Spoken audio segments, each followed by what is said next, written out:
Fala, empresário, seja muito bem-vindo ao 7º episódio do Infinity Cash, o podcast que tem o intuito não só de falar de faturamento, de valor, mas também trazer estratégias, desafios de diversos empresários, profissionais que a gente tem uma baita admiração para que possa, de fato, agregar valor para a sua jornada, para que possa realmente compor todo o seu processo e você consiga ter melhores resultados. Então, não esquece de deixar o like nesse vídeo, compartilhar com alguma pessoa que você acredita que possa fazer sentido e também deixar um feedback aqui nos comentários, que é muito importante para a gente continuar fazendo esse trabalho e desenvolver da melhor forma possível.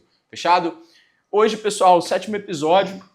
Imenso prazer de trazer uma figura aqui que sempre foi uma inspiração para mim desde novo, um cara que tem um vínculo familiar comigo e que é um baita profissional, um cara de excelência hoje, que atua num ramo muito foda, que eu tenho uma admiração muito absurda. Muito prazer anunciar para vocês, meu primo, Mateusão. Irmão, vamos lá, cara, vamos começar da melhor forma possível, como a gente costuma.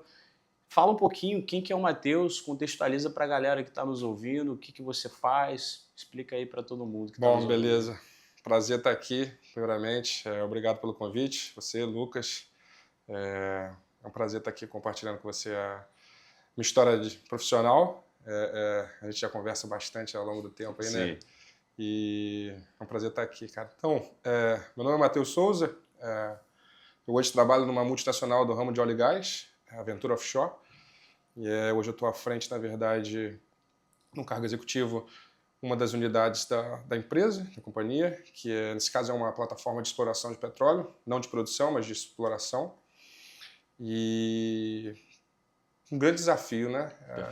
Chegando... Não vou dizer que eu estou no final de carreira, porque eu estou muito novo, né? Mas eu comecei fala muito... Fala pra galera, cara. Tem a carinha já de acabado, parece que tem 50, mas fala pra galera quantos anos você tem, tá que é muito importante. A barba que está entregando, mas eu tenho 35 anos. Mas comecei muito cedo na indústria de óleo e gás, né? Com 20 anos, então consegui galgar posições rápido, eu diria assim, né? Fiz parte de alguns processos de aceleração em algumas outras companhias. E não diria que é um bônus, né? Mas eu acho que estou ali no reta quase final da indústria e bacana. É um prazer estar aqui novamente. Perfeito, meu irmão. Cara, você falou um ponto bem interessante, que foi realmente essa agilidade do seu crescimento profissional. Conta um pouquinho, Matheus, como é que foi esse início de jornada, cara, pra galera? Beleza. Na verdade, vou falar um pouquinho antes. Eu comecei com 18 anos, trabalhei em um RH terceirizado de um banco, na verdade, Banco Santander.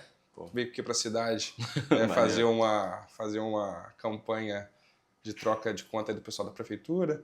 Então, minha primeira experiência profissional foi com o banco. Mas ali eu já cursava curso técnico, já tinha ali a ambição de trabalhar offshore, né? Na época, o ano era 2010, 2009, 2010. Bastante aquecido o mercado offshore, principalmente aqui na nossa cidade, nossa região.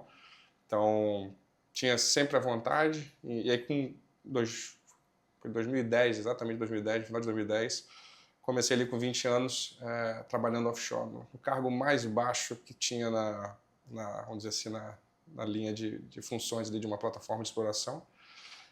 Eu participava ali de um programa de aceleramento, né, de profissional. Bacana. Tinha ali um roteiro, né, mas dependia muito de cada um, como você ia alcançar, como você ia desempenhar ali em cada função. E aí, vamos dizer, encurtando a conversa, né, a gente chegou ali com 7 anos aproximadamente, ainda faltavam umas 2 funções ainda dentro de uma plataforma de petróleo para eu alcançar. E nessa eu tive que fazer um break, né? Eu lembro, eu estava trabalhando no exterior, na verdade, na Índia, né? E aí já estava um pouco saturado da área offshore, ficar longe de casa, perder algumas datas importantes. Quanto tempo tu ficava lá, cara? Então, quando eu trabalhava no Brasil, era 14 dias aqui, 14 fora. E quando eu estava internacional, era 28. Né? 28 lá e 28 aqui. Era um pouquinho puxado.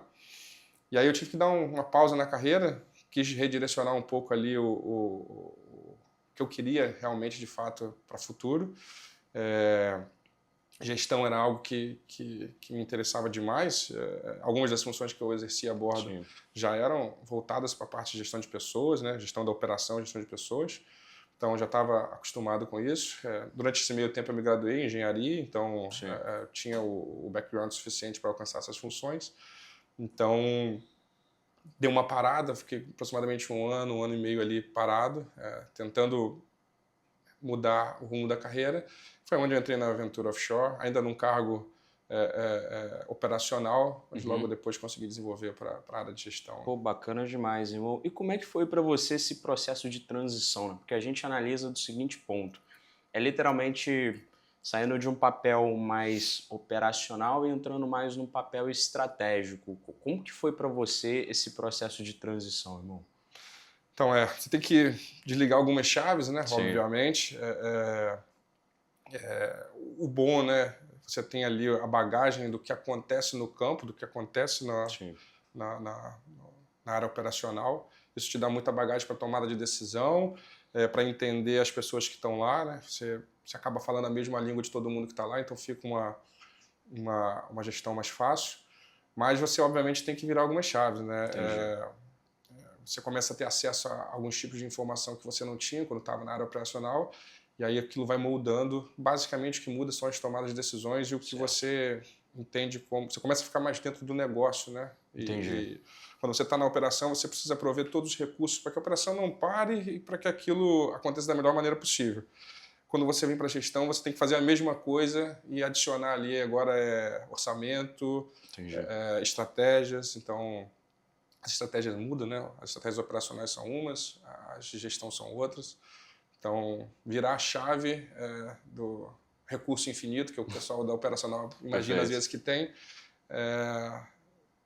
essa é a grande mudança. Pô, top demais, irmão. Um ponto que me gera muita curiosidade também, né, quando você teve esse interesse, né, cara, tirou um ano basicamente, né, analisou o que você realmente queria, qual que seriam os cargos talvez, ou áreas dentro de uma companhia onde você queria atuar.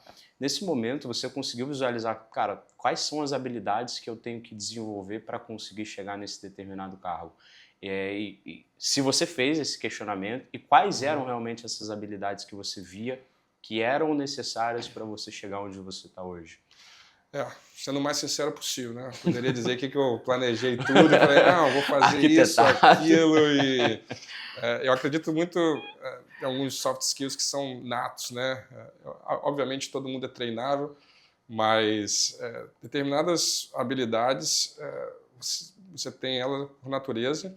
Certo. E você tem que ter humildade suficiente para não você dizer quais que são e as pessoas dizerem.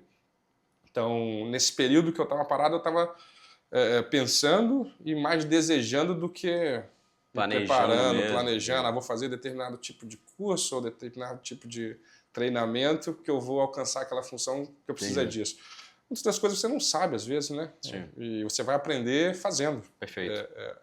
Mas ao longo do tempo, na verdade, ao longo do tempo que eu estava operacionalmente, você recebia feedbacks ali de pessoas que trabalham com você e falavam, você tem esse perfil aqui, então aquilo vai direcionando e moldando o que você imagina que pode alcançar.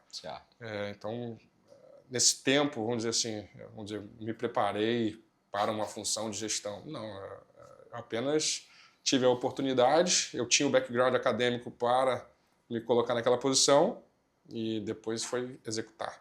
Pô, bacana, irmão, bacana demais. E aí outra curiosidade que eu sempre tive, né? Hoje você está atuando diretamente numa unidade, é muita responsabilidade, é uma quantia significativa que você tem ali sobre a sua gestão.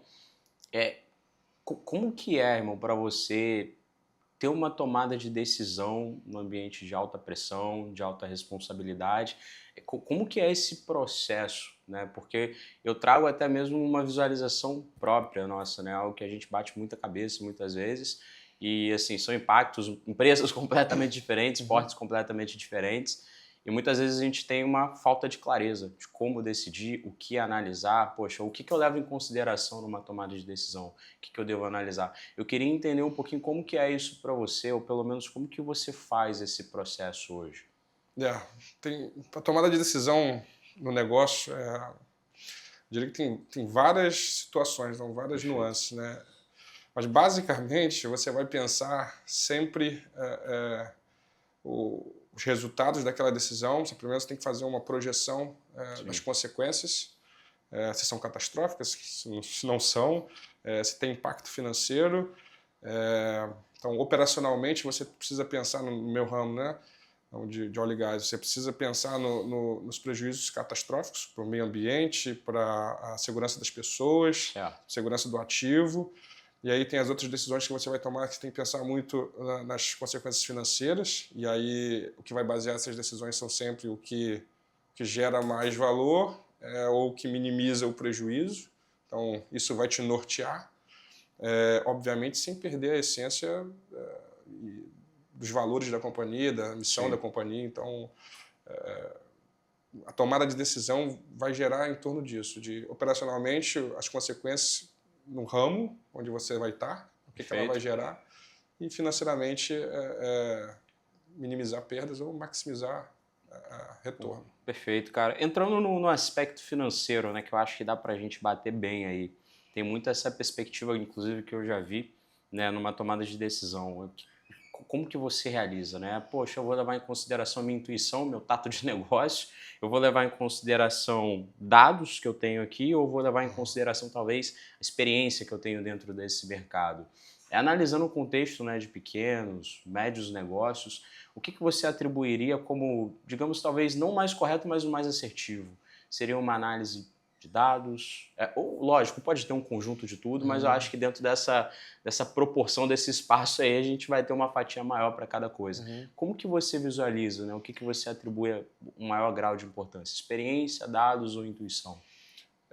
Experiência é bastante importante, a depender do tipo de negócio, se você vai ter tempo suficiente para analisar dados ou não, porque dados exige tempo, né? Então você vai ter que tomar diversas decisões até você ter um histórico e tomar decisão em cima de dados requer track record, né? Então isso toma tempo. Se o seu negócio te permitir, óbvio, é a maneira mais consciente de tomar uma decisão. Tem situações que você não tem esse tempo, e aí experiência e feeling, né? Vou dizer que é a intuição, vou trocar por feeling. Experiência e feeling é o que vai ditar a hora de tomar uma decisão. Isso acontece muito no nosso ramo. Não é um ramo que te dá muito tempo para análises, é muito dinâmico. Então, a tomada de decisão, às vezes, é na experiência, no que você viu no curto prazo. E veio o resultado. Pô, engraçado que pra gente ter uma visualização de fora, né, do óleo e gás de modo geral, petróleo, tudo, a nossa visualização é que é um mercado onde, digamos, vou falar uma visão talvez muito grosseira, mas as movimentações, elas não acontecem talvez de uma forma muito rápida, né? Assim, tomada de decisão, talvez os problemas, enfim, mas é totalmente o contrário. Como que é, cara? Bom, a gente passou por períodos, vamos dizer, no presente, no passado recente, vamos dizer, onde as oscilações foram mais rápidas. Hoje a gente já vislumbra oscilações de mercado um pouco mais longas, mais flat, né? Um pouco mais... a gente tem muita influência política, parte global, né? Globalização, envolve bastante, vamos dizer assim, fatos que podem alterar o rumo do negócio onde você está. Então, não é simplesmente você fazer um planejamento e ele vai acontecer. Por isso que eu digo que é bastante dinâmico. A gente tem longevidade hoje, expectativas hoje maiores, porque a gente acredita que a indústria amadureceu um pouco. A confusão toda que a gente viu no passado aqui, principalmente no Brasil, eu acho que o pessoal aprendeu um pouco. Aquela época ali de 2012, 2014, foi uma loucura, né? Uma explosão de sondas operando aqui, de unidades, né? De plataformas operando aqui no Brasil. E eu acho que o pessoal aprendeu um pouco ali. Hoje o pessoal tem, vamos dizer assim, um pouco mais de cautela nos investimentos, então isso tem dado um pouco mais de previsibilidade para quem está no negócio. Mas as nuances internas do negócio ainda continuam muito dinâmicas. Dentro de uma plataforma de petróleo, muita coisa acontece num tempo muito rápido. Certo. Pô, você falou que, por exemplo, de impacto, digamos, de terceiros, né, políticas, coisas que não estão 100% ali no controle de vocês, e mesmo assim tem um desafio de manter uma operação, digamos que 100% controlada, previsível, segura, né? Como que é feito isso hoje, né, para realmente tornar essa operação, embora tenha um dinamismo, tenha uma volatilidade, tem coisas, né, que vão surgindo, vai gerando desafios novos. Como que faz para tornar essa operação segura, controlada, previsível? Quais que são esses desafios que vocês enfrentam? O acesso à informação é importantíssimo. Você tem que estar por dentro de tudo que está acontecendo no mundo. O simples fato de, vou dar um exemplo que aconteceu recente, a escassez de container. Entendi. Vai impactar no seu shipment de qualquer lugar do mundo para cá. Certo. Então isso vai impactar no tempo de entrega, preço e até mesmo a parada da operação da plataforma. Então estar atento e ter acesso às informações é bastante importante. Isso você tem que estar norteado por um orçamento, né? Isso é básico do básico. Eu digo até que a nossa indústria hoje nem tem muita sofisticação, que você precisa preparar o próximo ano. Preparar o próximo ano é fazer um orçamento. E, independente do que vai acontecer, você precisa estar pronto para tomar decisões e alterar o custo para se manter dentro do orçamento. E isso faz com que as variações dentro do negócio os impactos sejam mínimos, né? Entendi. Respeitar um orçamento irado. É o que manda. Matheus, bacana demais. Trazendo isso para a realidade de um negócio, cara, acho que é muito importante a gente sempre trazer esse paralelo. Primeiro porque é muito bacana ter dimensão de como que funciona o negócio, o grau de complexidade que tem, mas fazer esse paralelo, né, trazer essa realidade para o negócio, eu acho que é muito importante. Talvez os princípios eles sejam até semelhantes, né, mas tornar isso um pouco mais palpável. Quando a gente vem ali, por exemplo, para um pequeno negócio, para um médio negócio, como que você visualiza hoje para poder tornar uma operação, digamos que controlada, previsível, né? A gente falou ali, por exemplo, do acesso à informação.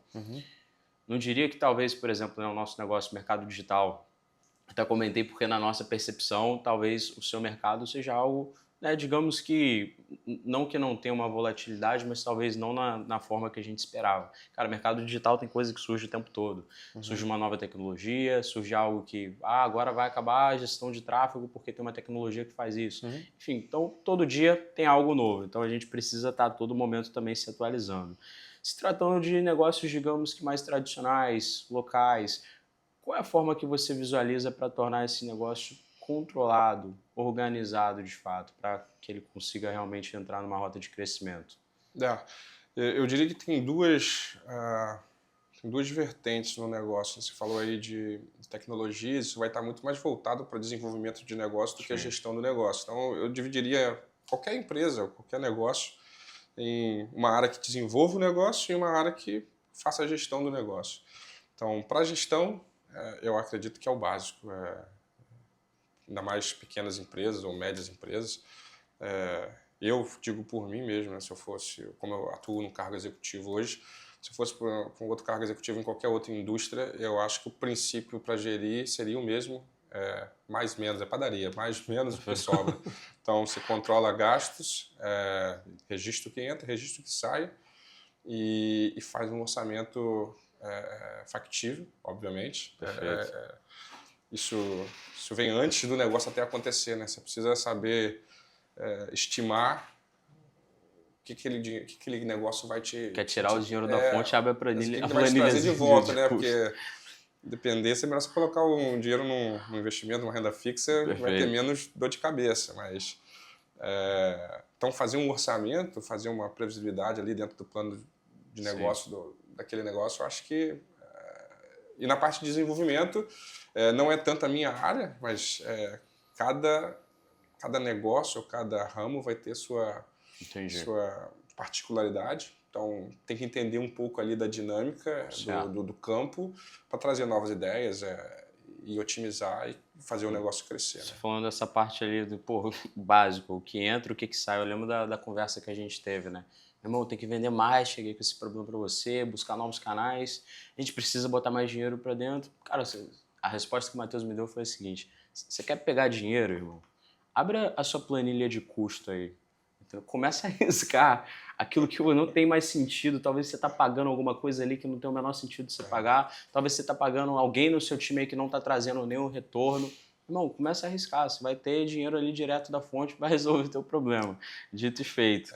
Mas, cara... Cortar gastos é lucro na veia. Já entra direto, tá tudo certo. Cara, isso de fato mudou muito, tanto o meu pensamento quanto o de Lucas, e até mesmo numa relação de time. A gente tinha uma visualização de, cara, beleza, tem um colaborador, tem uma determinada remuneração e tá tudo certo. Às vezes ele está entregando, né?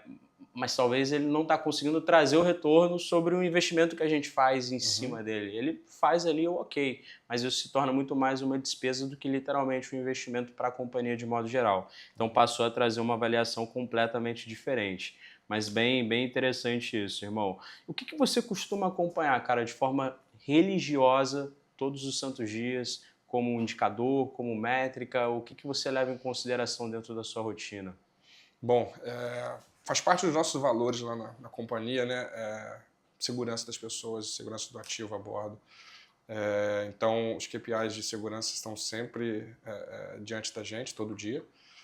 E custo, é o que você controla todo dia. Perfeito. Cada aprovação de recurso, ela tem que ser baseada em criticidade, em resolução de problema, ou até mesmo o que ela vai trazer de retorno, direto ou indireto, precisa estar bem definido, para que você otimize como você gasta o seu orçamento. Perfeito. Então, tem essa particularidade no meu ramo, né? Então, segurança é um item que está sempre ali de frente, e ele nunca vai ficar em detrimento do custo. Então, segurança é o que a gente prioriza ao máximo. E custo. Então, o custo tem que ver todo dia. Maravilha. Todo dia, aprovando recurso, você tem que tomar decisão se aprova ou não aprova, se compra ou se não compra, qual risco você está tomando. E para manter, nesse caso, a planta lá operando da maneira mais segura possível. Maravilha. E hoje, quantas pessoas, Matheus, que tem ali sob a sua gestão hoje dentro da sua unidade? Diretamente são 175 pessoas. 175 pessoas. No escritório eu diria que tem indiretamente outros departamentos que prestam suporte para a operação, mas umas 10, 15 pessoas. Como é que faz, irmão, para conseguir? Porque, por exemplo, você me trouxe aqui uma clareza, assim, de forma bem objetiva, o que já está enraizado em você. Como que a gente faz para tornar isso enraizado em um grande quantitativo de pessoas para todo mundo praticamente seguir, né, para o mesmo lugar, não remar contra a maré, talvez, direcionar para o lugar errado? Você precisa ter as pessoas que estão na liderança, alinhados com você, obviamente. Então, inevitavelmente, pessoas é a chave da gestão. Não ser um cara centralizador, isso é algo que acho que é até básico. Se você centralizar, você não vai dar conta no final do dia e você vai ter problema. Então, é saber confiar nas pessoas, se as pessoas estão alinhadas com você, aceitar o contraditório, porque é muito ruim também você ter pessoas alinhadas com você e sim, vamos. Então, você precisa ter o contraditório, senão você não evolui como liderança. Certo. E confiar nas pessoas, cara. Você tem que confiar, não tem jeito. Esse é um ponto bem bacana que você tocou, que eu sinto hoje uma dificuldade muito grande, até com os empresários que a gente lida, que é justamente no ponto contraditório, né? Literalmente conseguir entender que quando você talvez traz um contraponto frente a uma ideia, frente a uma estratégia, frente a qualquer coisa que venha a ser executado, é muito mais como um soco no ego do cara do que literalmente você está trazendo ali uma possibilidade de dar errado, né? Como que é, cara, hoje para você? Assim, certamente você já é um cara muito maduro, mas quando tem pessoas, né, que trazem contraponto, talvez, por mais que você tenha muita experiência, você tenha uma bagagem, e essa pessoa fala, cara, ó, Matheus, isso aí não vai dar certo. Como que você lida com isso? Eu já sei até a tua resposta, você vai falar, beleza, cara, me apresenta aí por que vai dar errado e tá tudo certo, se for mesmo é isso. Exato, aceitar o contraditório é o primeiro passo, mas isso não significa que basta falar e tá tudo certo. Tá tudo certo, né? Não vai ser assim, né? Então, obviamente, o cara vai ter, principalmente tomadas de decisões que envolvam a unidade ou até mesmo a companhia lá. Eu costumo dizer que eu meto o bedelho em tudo quanto é coisa. Se me chamou para reunião, eu vou falar. Falei, pô, mas vai fazer isso, vai gerar o que de retorno? O conceito é, a cada $1, cada R$1 que você coloca, tem que voltar pelo menos R$1 ali. Tá certo. No mínimo. Diferente disso, você tem que me mostrar muita coisa relacionada à reputação, melhoria de processo, reputação, né, da companhia. Eu acho que é por aí. Entendi. Então, de novo, vai cair na confiança. Primeiro, Você tem que confiar nas pessoas e essas pessoas precisam te mostrar o porquê e te convencer, né? Sim. Você só tem que ter humildade para tirar o viés de confirmação Sim. seu, né? De falar, eu tô sempre certo. E, pô... É aí que mora o problema, É cara. aí que mora o problema. É aí que mora o problema. E aí você sempre vai ter alguém para chegar Sim. do seu lado e falar assim, ô, você tá... O bom de trabalhar numa companhia grande é exatamente isso. Pô, você tá indo por esse caminho aí, não vai não. E aí você abre os olhos ali Pô, no fim das bacana. contas é humildade, cara. É você falar, pô, tô indo pela rota errada. Sim. E nem sempre resultados, né? Você às vezes está numa rota errada e os resultados estão vindo. Mas você está indo para um caminho errado. Então você tem que saber separar Bacana. essas coisas, né? Pô, bacana demais, cara. Tem alguma prática de liderança, cara, que você costuma adotar? Talvez para gerar incentivo, engajamento, direcionar a galera? Tem uma coisa que eu acho que é o que eu mais sigo, né? Se chama Situational Leadership, que é você ter a consciência que você não tem que se adaptar às pessoas. Certo. Desculpa, que as pessoas não têm que se adaptar a você. Entendi. É você que se adapta a elas. Então, a maneira como você lidera diferentes pessoas no seu grupo, ela inevitavelmente vai ser diferente. E você, de novo, vai para o lado da... Você não pode ser arrogante a ponto de querer que todas as pessoas façam do mesmo jeito que você acha que tem que ser, ou todas sigam o mesmo padrão. Obviamente, o resultado é importante e você tem que deixar aquela pessoa trabalhar da maneira que ela achar mais confortável e melhor. Perfeito. Então... E aí, cara, vai de soft skill lá, de interpessoal, né? Tem um jeito que você fala mais sério com um, mas você falar mais sério desse jeito com o outro, o cara já vai ficar dentro da casca, não vai desenvolver tanto. Então, ter essa percepção do seu time é importante. Para você falar diferente. Isso não tem nada de... Muitas pessoas vão pensar que é você privilegiando um ou outro. Você fala mais duro comigo, mas com ele fala mais tranquilo. Sim. Eu falo mais duro que funciona falando mais duro que você. Com ele funciona falando mais devagar, dando um pouco mais de autonomia ou inflando mais o ego. Todo mundo tem um ego, né? Então você fala assim, porra, você tá indo muito bem, cara, beleza, vamos... E aí ali você vai direcionando pro resultado que você quer. No outro você tem que chegar mais duro, falar, cara, não é assim, muda, tá errado e vamos... Perfeito. E o cara entende rápido também e segue. Então não tem que ter muito ego nem muita frescura, né? Então... Acho que liderar é isso. Muito bom, irmão. E o quão importante é um processo de contratação para você conseguir ter segurança, né, no teu time? Qual que é o que você atribuiria a um bom processo de contratação? Porque eu vejo que muitas vezes o cara ele contrata errado e logo ele tem ali retrabalho, né? Ele acaba ficando muito em cima pela ausência de confiança, mas porque tudo começou com um processo de contratação o qual ele não conseguiu identificar se aquela pessoa estava pronta ou não. Qual que é a sua visualização dessa importância para que você consiga entregar autonomia para um colaborador? Seria o 80-20 do processo ou não? Está mais atrelado também a um fator comportamental seu como líder? Na verdade, na contratação, você tem que saber que você não é 100% de garantia, né? Aquela análise que você fez. E o quanto antes você reconhecer que está errado, melhor. E tomar a decisão, que muita gente também fica travado, assim, poxa, contratei o cara. É caro contratar, Sim. Tão caro também é demitir. Então, é você reconhecer rápido, identificar rápido, saber se tem como você reajustar a rota daquele colaborador.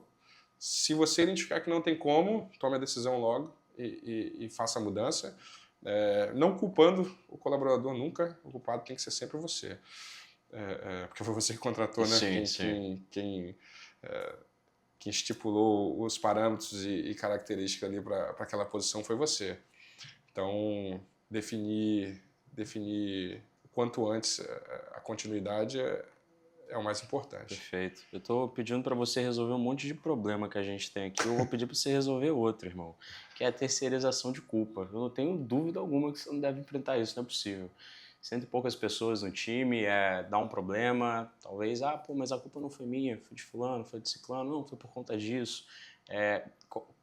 Como que resolve isso? Né? Lógico, atribuindo autonomia também, mas mesmo assim, em alguns processos a gente acaba tendo brecha, né, para terceirizar para um, terceirizar para outro, aí joga para um fornecedor, joga o problema para lá, para cá. Não só como resolve, né, mas como que você lida com isso, né, em problemáticas, situações como essa? Quando você tem um time coeso, vai ficar natural no dia a dia ali eles entrarem dentro do seu jeito de gerir e de pensar. Então, se você for um cara terceirizador de culpa ou um cara que aponta dedo, que isso é o mais fácil de fazer, né? Na posição de liderança é o mais fácil. Algo deu errado, você aponta para um e fala, tá aqui o problema, e se quiser a solução, troca aqui. Perfeito. Meu ponto de vista, isso é muito raso. Eu passei nessa indústria diversas situações bem parecidas com isso. Pessoas que apontam, acusam, é aquele cara o problema, troca e nunca está com ele. Então, o meu estilo realmente, eu não terceirizo culpa. Se eu estou à frente do time, a culpa é minha. Se o cara fez errado, a culpa é minha. Entendi. Mas quando o seu time está tão coeso, eu não vou estar ali para apontar dedo, mas eles mesmos chegam para você e falam assim, pô, vacilei aqui. Entendi. E muitas das vezes eles chegam até com a solução. Cara, eu acho que a correção tem que ser aqui, tem que mudar isso. Então, assim, a confiança do time fica tão grande que ninguém trabalha ali oprimido, ninguém trabalha ali... as pessoas vão errar, é normal errar.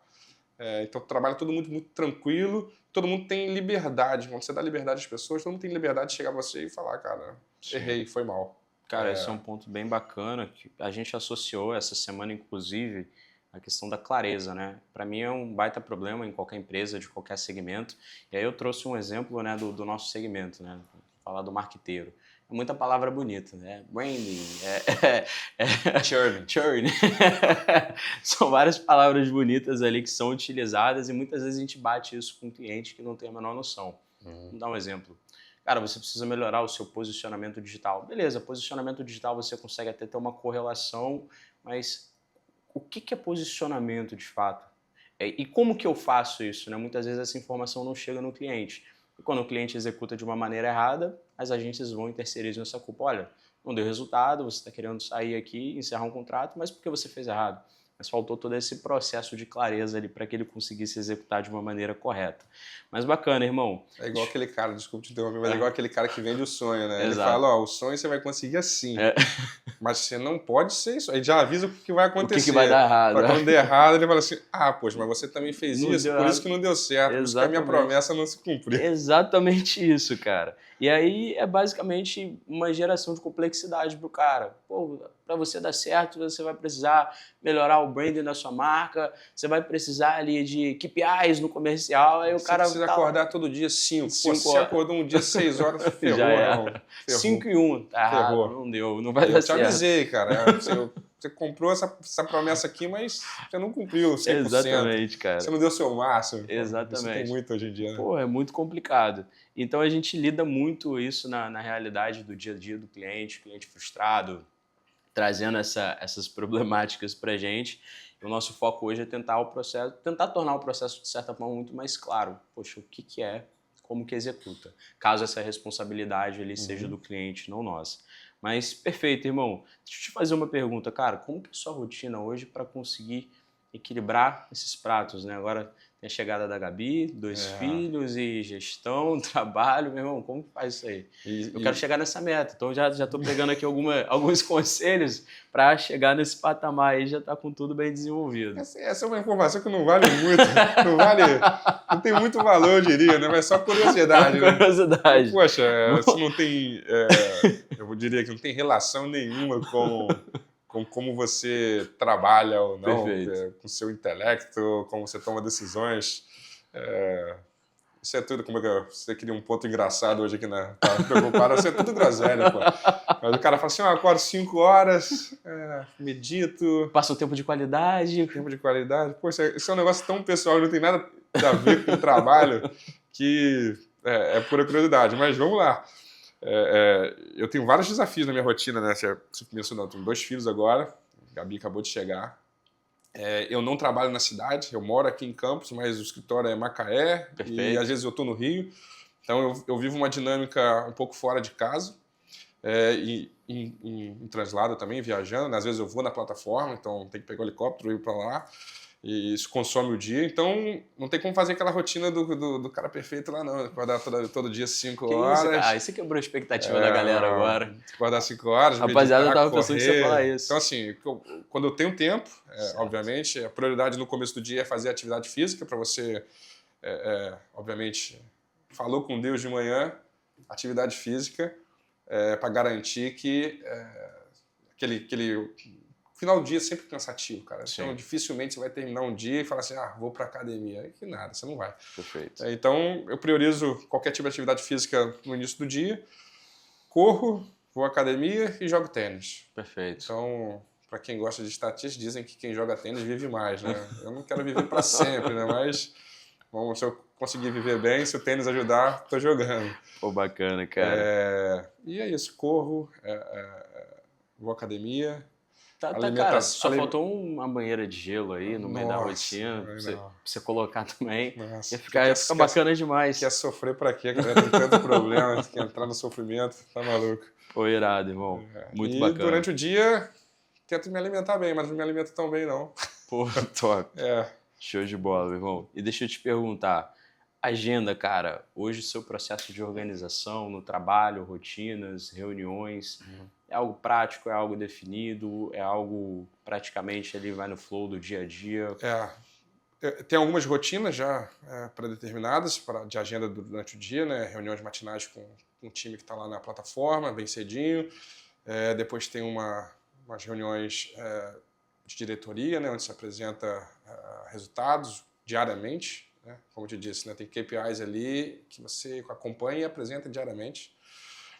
A partir daí, deu 9 horas da manhã, começa reuniões aleatórias, muita demanda do próprio escritório, né? A empresa depende também muito da operação para informações e para trocar outros projetos e outras atividades. Então fica um pouco aleatório dali até o horário comercial de 9 às 5 da tarde. Já tem um cliente ainda também que trabalha completamente em horário comercial, mas marca reuniões muito sem antecedência às vezes e você precisa atender. Então, eu diria que das 9 às 5 a produtividade é baixa. Eu tento ao máximo determinar 3 coisas pelo menos. Entendi. Que eu consiga, que eu julgue importante ali, faço um pareto e falo, esse aqui é o esforço que eu tenho que fazer para ter o resultado que eu quero para aquele dia. Então, defino 3 coisas e tento alcançar até as 5. Depois das 5 horas, que todo mundo vai embora, o telefone para de tocar, é a hora mais produtiva. Entendi. E aí você vai... Acaba o caos, né? Pagamento de incêndio, tudo isso. Tudo fica muito mais calmo depois que o escritório fecha. E aí a gente continua lá por tempo indeterminado até que você fique satisfeito com o seu dia. Mas não tem também muito glamour nessa história não, de falar, trabalho X horas, faço isso. Não. Tem vezes que é produtivo você tirar um dia, 2 dias ali e ficar até tarde no escritório, às vezes sozinho lá. Sim. E você consegue adiantar bastante coisa para o próximo dia, coisa que você precisa focar para fazer. Então, eu tiro esse tempo aí, às vezes, para fazer essa atividade. E quantidade de hora trabalhada, cara, está diretamente ligada à produtividade ou não? Negativo. Por quê, cara? Cara, eu acho que eu citei Denzel Washington no fim de semana. Cara, movimento e progresso não é a mesma coisa. Então, Você pode se debater e não sair do lugar. Entendi. Então, quantidade de horas não tem nada a ver com progresso, né? Você falar, eu trabalho 12 horas. Eu sou acostumado a um ritmo de 12 horas, porque na plataforma eu trabalhava 12 horas. No escritório, às vezes você faz 12 horas lá, de 8 às 8, brincando. Tranquilo. Mas não tem nada a ver com produtividade. Eu bato muito nessa tecla porque é uma crença hoje muito forte, principalmente na minha geração. Eu sou um forte crítico da minha geração, né? Então, assim, a galera, além de já banalizar o estudo, que foi uma coisa que você sempre falou muito comigo, que acontece com muita frequência, tem muito essa relação, né? Quanto mais eu trabalho em questão de tempo, de hora, logo mais eu estou produzindo. E na minha visão não é diretamente, né, proporcional essas duas variáveis aí. E o que não é negociável hoje para você, Matheus, nessa rotina empresarial? Eu falo muito até um pouco de reunião, porque eu criei uma percepção hoje um pouquinho diferente de reunião. Eu olhava para a minha agenda, eu via lotada de reunião ali, eu falava, cara, meu dia hoje vai ser extremamente produtivo. Só que muitas vezes eu me deparava em algumas reuniões que davam para ser facilmente ali resolvidas com WhatsApp, com e-mail. Então hoje eu já enxergo que a quantidade de reunião, a quantidade de incumbência que eu tenho ali, talvez a minha agenda não necessariamente vai estar atrelado a uma produtividade e a tudo isso. Eu queria entender um pouco dessa sua visualização, mas também algo que é fixo. na sua rotina empresarial, trabalhando dentro, né, como executivo, o que você não consegue abrir mão hoje e é extremamente importante para você conseguir desenvolver um dia produtivo? Falar com as pessoas. Você tem que falar com o seu time, o que está mais próximo ali, a liderança mais próxima, mas principalmente ser uma liderança aberta, né? Onde as pessoas tenham acesso, independente da função dela. Então, hoje, da função mais baixa na plataforma até a mais alta, todos têm meu contato pessoal e eles mandam o WhatsApp para mim, seja lá qual for a situação que eles estejam passando. Às vezes é um problema de RH, às vezes é um problema logístico. Entendi. O cara me dá um WhatsApp, eu dou atenção, direciono, tento resolver. E às vezes são coisas pessoais, de família, o cara fala comigo. E essa abertura para mim é fundamental. Seu time precisa confiar em você. Isso fortalece muito a cultura, né, cara? Exato, o cara que está lá na ponta da linha, ele tem que estar com um propósito, né? Certo. Então o propósito inicial dele deve ser a família dele, a carreira profissional dele, e em algum momento ele vai pensar lá, porra, eu tô aqui porque eu quero entregar esse resultado porque esse cara tá na liderança lá. Perfeito. E aí, se você fizer isso acontecer, aí, para quem está liderando, fazer menos é mais. Perfeito. Né? Eu ia até te tem nada a ver com produtividade. Fazer menos quer dizer que você está sendo até mais produtivo, porque o seu time está fazendo, está todo mundo na mesma ideia, né? Então a cultura fortalece demais. Eu ia bater praticamente agora nesse ponto sobre cultura, visão, valores, tudo isso de modo geral, principalmente a longo prazo, né? E eu acredito que talvez esteja atrelado a isso, o fato de ter uma proximidade, a pessoa te enxergar como um ponto de referência, gera uma facilidade, né, para o cara comprar uma ideia sua, para o cara comprar ali talvez uma visão, correto? Correto. Desde que você não seja aquele líder rabugento, né, para não falar outra palavra. Sim. Porque se você for um cara rabugento, você pode entregar o WhatsApp pra quem quiser, ninguém vai te ligar, ninguém vai te mandar mensagem, ninguém vai estar nem aí para você. Então, é o seu perfil primeiro, né? Como você se porta e, cara, dá acesso às pessoas. É uma coisa que você falou, um termo inegociável para mim. Eu tenho que falar com o time todo dia. Tem que falar com as pessoas todo dia. Você não pode abrir mão disso. Pode se dar o luxo de passar 2, 3, 4 dias, uma semana, sem falar com quem está fazendo o trabalho. Entendi. Né? Então... E quanto mais profundidade, mais capilaridade você tem dentro do time, melhor ainda. Melhor, né? Melhor ainda. Pô, bacana demais. E ali você tem vários feedbacks, né? Você tem feedback que é... Você costuma receber muito feedback da galera, cara? Assim, pontos de melhoria, talvez? Ou até da operação de modo trabalho, geral. com certeza. Eu não recebo feedback, pessoal, você tá indo muito bem. Não, isso é muito raro. O pessoal já sabe lá que eu não vou cair nessa. Aí... Mas feedback da operação. Então, até às vezes o cara tá lá na ponta da linha, ele fala, pô, isso aqui tá faltando. E coisa que não foi nem capturada pela alta gestão ainda, ou essa informação não chegou tão rápido para mim. Entendi. Então o cara tá na ponta da linha e me manda um WhatsApp. Pô, isso aqui tá ruim de trabalhar aqui, ó, por causa disso. Pô, já me deu uma informação bem mais rápida, eu direciono aquilo e tento resolver. A velocidade muda.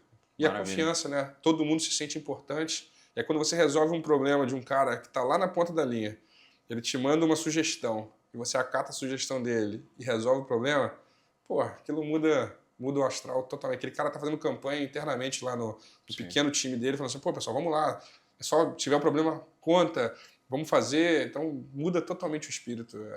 Então, o contato, liderança para mim é completamente ligado com gestão de pessoas, né, as pessoas precisam estar em primeiro lugar. Pô, bacana. Na hora de gerir. Bacana. Abrindo até um paralelo, um ponto que eu acho bem pertinente, talvez sejam alguns tópicos que entrem, né, em consenso, que é o fato, né, de agora estar muito popular o sair da operação. Né? Pô, você tem que sair da operação, mas você vai ver um cara que está faturando bi por ano e ele está falando que você tem que sair da operação e ir para o estratégico, para o tático.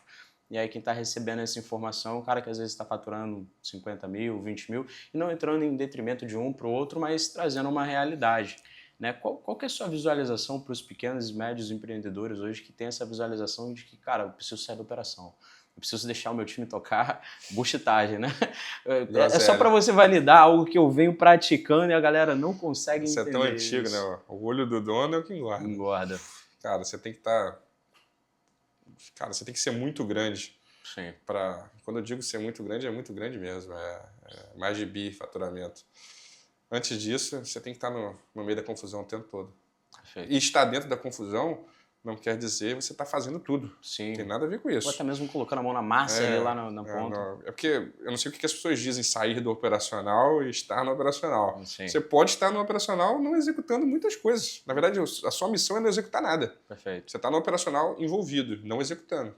Isso é o caminho normal. Deixar de executar coisas, mas está lá dentro do operacional. Você tem que sair do operacional eu saí da operação fim da unidade lá, mas eu não executo as tarefas, mas eu estou o tempo inteiro ligado. Tudo que está acontecendo lá, eu sei o que está acontecendo. Então, não tem como você falar assim, vou cuidar só de estratégia. E a estratégia, sem ter informação da operação, você vai tomar a estratégia errada. Quando vai para o financeiro também, deixa a operação para lá. Vou cuidar só de estratégias financeiras. Se você não tiver informação da operação, se não estiver envolvido, você vai tomar decisões erradas, com certeza. Bacana demais. Bom, eu queria te fazer uma outra pergunta que eu acho que pode gerar ali, talvez, muito aprendizado para a galera, embora eu já tenha aprendido bastante coisa com você. Quais que foram ali, talvez, os seus maiores erros que você cometeu dentro da sua jornada profissional e que serviria de aprendizado para a galera, né? Talvez algo que você deixou de fazer, talvez algo que você fez e se arrependeu e falou, cara, furada isso que eu fiz, não deveria ter cometido essa ação. O que você traria de aprendizado para a galera que está ouvindo a gente? Bom, essa é uma pergunta até difícil, né? Igual aquela pergunta de entrevista, né? Quais são os seus pontos fortes? Vai ter gente que vai dizer que é fácil responder, mas reconhecer erros é complicado. Complicado. Mas, obviamente, tem e sei pontuar. Levei um tempo para pontuar isso, obviamente, não foi de um dia para o outro. Mas, ao longo da minha carreira, principalmente dentro do operacional, né? Comportamentos imaturos, né? De como você se reporta com a liderança, um pouco de falta de humildade às vezes, de estar numa posição achando que poderia estar em outra e nem por isso sua liderança que está ali com você ela tem credibilidade. Então, indo até para um lado um pouco até insubordinado, às vezes meio rebelde dentro da atividade, isso foi um erro que me custou muito, me custou tempo, custou aprendizado, né? Coisas que eu poderia estar aprendendo e não aprendi. E faz muito mal isso, cara, quando você está num lugar. E isso foi um dos drives que me fizeram sair da operação e sair do offshore um pouco, porque foi quando eu cheguei na consciência e falei assim, cara, vou acabar com a minha carreira, porque eu quero as coisas, uma coisa de jovem, né? Que é tudo muito rápido, que acontece rápido, e o mundo não gira em torno de você, né? Então, essa imaturidade me custou bastante. Me custou esse tempo parado. Eu não precisava parar esse tempo e eu tive que parar, sair da empresa, pedir desligamento, porque conscientemente eu achei que eu ia jogar minha carreira no lixo se eu seguisse naquele rumo. Então, quando você se deparar com uma situação dessa de que uma liderança ou qualquer tipo de relação você acaba perdendo a credibilidade, tirando a credibilidade daquela pessoa, o melhor jeito não é a rebeldia. Então, perfeito. Cara, esse é um ponto bem bacana, que é algo que a gente sofre, né? Clientes também sofrem muito, que é tornar, né? Muitas vezes a pessoa que está no teu time, que está na tua equipe, ela pode não estar ali no topo da hierarquia dentro do negócio e ela tem uma dificuldade de desenvolver um senso estratégico, porque na visão dela tudo que ela traz de propagação digamos que é negativar. Trouxe uma ideia, o cara não quer acatar, mas isso vai gerar mais dinheiro para a empresa. Beleza, então não vou fazer mais nada. Qual que é a sua visualização para você, cara, mesmo não estando, né? Você tem um cargo hoje executivo, um cargo alto, mas não estando talvez ali no topo da hierarquia, longe do que você quer chegar, que eu tenho certeza que você vai chegar. Como que faz para poder desenvolver essa resiliência, né? De, cara, beleza, tem coisas que não vão entrar ali no momento que eu quero e tá tudo bem quanto a isso. E mesmo assim persistir nesse senso estratégico. Você tem que ser mais político, né? Perfeito. À medida que os cargos, você vai subindo de cargo numa companhia, ou até mesmo se você estiver dentro de uma empresa, né, se você for o gestor daquela empresa, você sempre tem que ser político. Então, ser menos reativo, você não precisa perder a sua essência. De novo, eu acho que todo mundo precisa contestar e propor ideias, só que há várias maneiras de como fazer isso, né? Então, da maneira mais política, expor o seu ponto de vista é o melhor a ser feito. Independente do cargo que você tiver, você pode estar lá como o dono da empresa. Você precisa convencer as outras pessoas. Então, você precisa ser um cara político, você precisa ter esse soft skill de convencer as pessoas. E não... no caso de um dono de empresa, de forçar a goela abaixo uma estratégia, uma ação. Nesse caso, você precisa ser político para convencer a pessoa. E no caso, quando você é subordinado, está num grau de hierarquia dentro de uma companhia, você precisa expor seu ponto de vista também, contestar, mas de maneira política, né? De maneira educada e sem rebeldia. Esse foi o grande aprendizado. Foi irado demais, Matheus. Bem bacana. Esse é um problema que a gente enfrenta muito.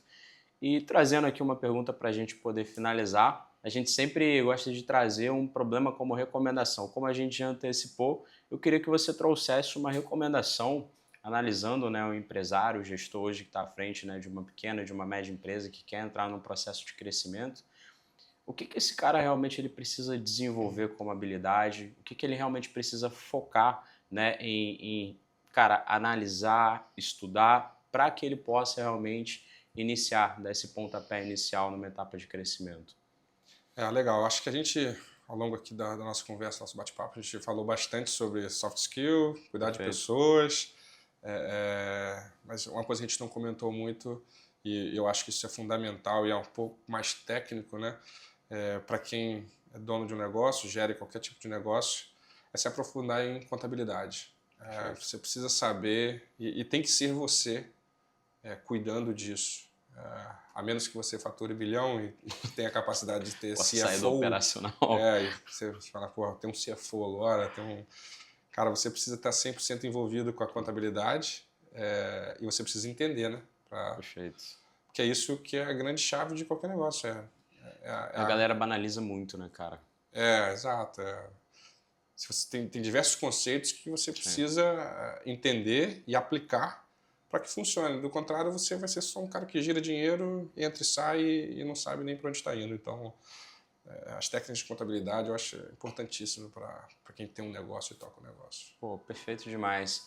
Galera, a gente vai encerrando o podcast por aqui. Espero que essa recomendação sirva para você que está do outro lado. Se você está aí negligenciando, né, a sua área financeira, a parte financeira da sua empresa, é um ponto extremamente importante, né? Muitas vezes a gente analisa muito comercial, vendas, a gente analisa marketing e deixa de lado um pouquinho essa área, né? Delega pro contador. Bota na mão do contador aí e vamos ver o que dá e a gente sabe que a realidade não é bem assim. Beleza? Então, se você ficou aqui até o final, não esquece de deixar o like, deixa o seu feedback no vídeo, é muito importante para a gente continuar desenvolvendo esse projeto e encaminha para pessoas, né, que sem dúvida alguma podem fazer sentido e pode ter um conteúdo aqui para poder agregar. Fechou? Tamo junto, foca só.